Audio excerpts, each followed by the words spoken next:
was falling hard that evening. Cold drops tapped against the windows of a small apartment building in Brooklyn Street, the kind of building most people barely noticed as they walked by. Inside the dim hallway, the sound of footsteps echoed slowly across the tiled floor. The footsteps belonged to Victor Langston. Victor was the owner of the building, a wealthy landlord with a reputation that every tenant knew well. Victor had rules, strict rules. To him, business was simple. Rent due on the first, no excuses, no delays. And today, someone had broken that rule. Victor stopped in front of apartment 3B. He glanced at his clipboard and knocked firmly on the door. Knock, knock, knock. A few seconds later, the door cracked open slowly. Standing in the doorway was Mrs. Helena Whitmore. She was 72 years old, with silver hair tied neatly in a small bun. Her face carried the gentle lines of someone who had lived a long life, filled with both kindness and hardship. Behind her was a small, modest apartment, clean, organized, quiet. Mrs. Whitmore, Victor said in a cold, professional tone, "Your rent was due yesterday." The old woman lowered her eyes immediately. "I know, Mr. Langston," she said softly. "I'm so sorry, my pension payment arrives today. I was just 1 day late." Victor's expression didn't change. "My policy is very clear," he replied. 1 day late means eviction. The words hung heavily in the hallway. Eleanor's eyes widened. "Please," she said gently, "I've lived here for 15 years. Just give me until tomorrow." But Victor had already reached into his folder. He pulled out a sheet of paper and handed it to her. An eviction note. "You have 1 hour to leave the apartment," he said. Doors down the hallway slowly cracked open as curious neighbors listened in shock. The old woman looked at the paper for a long moment. Then she simply nodded. "I understand," she whispered. There was no anger in her tone, only quiet acceptance. Exactly 1 hour later, Mrs. Whitmore stepped outside the building with a long, small suitcase. Rain poured from the sky as she slowly walked down the street.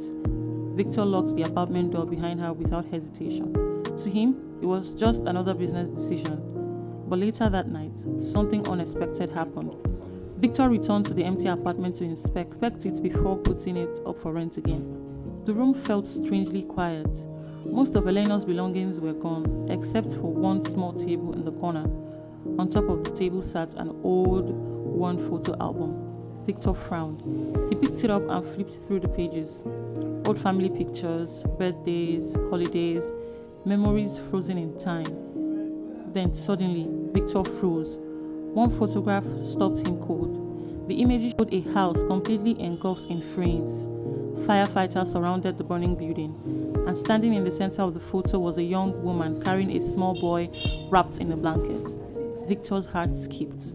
The boy in the photo looked painfully familiar because the boy was him. Victor's hands began to shake. He turned the photograph over. Written on the back were a few simple words.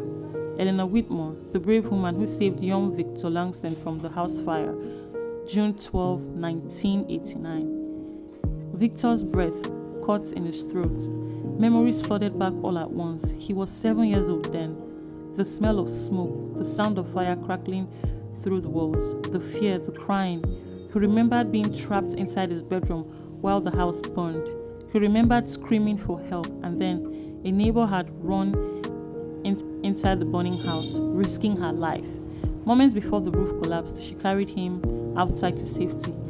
That neighbor was Eleanor Whitmore. Victor staggered backward.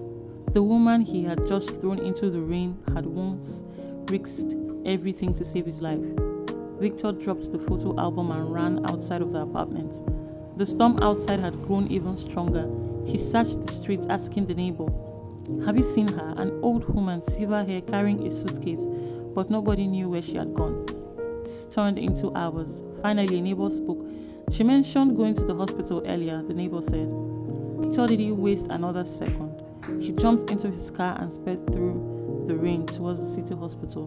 His heart pounded with guilt. When he finally arrived, he rushed inside and searched the waiting room, and there she was. Mrs. Whitmore sat quietly in a chair, holding a worn envelope in her hands. Victor approached slowly. "Mrs. Whitmore," she looked up in surprise. "Oh, Mr. Langston," she said gently. Her voice was calm, too calm. Victor swallowed hard. I found the photograph, she said quietly. She smiled softly. I wondered when you might. Victor's voice shook. Why didn't you tell me who you were? Elena looked down at her hands. Because you didn't remember me, she said. And I didn't want you to help me just because you felt guilty. Victor felt something twist painfully in his chest. Why were you late with the rent? He asked. Elena slowly handed him the envelope. Inside were hospital bills. My grandson, she explained softly. He's very sick. I used the rent money to help pay for his treatment. Victor stared at the papers in silence. The woman who once saved his life had spent all her money trying to save another life, and he had repaid her kindness by throwing her out in the rain. For the first time in years, Victor Langston felt ashamed. Months passed, and something remarkable began to happen. Construction started on a large piece of land just outside the city.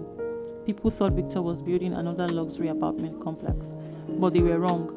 The building that rose from the ground was something entirely different, a hospital, a modern medical center designed to help families who could not afford expensive treatments. When the hospital was finally completed, a large sign was placed above the entrance, the Eleanor Whitmore Medical Center.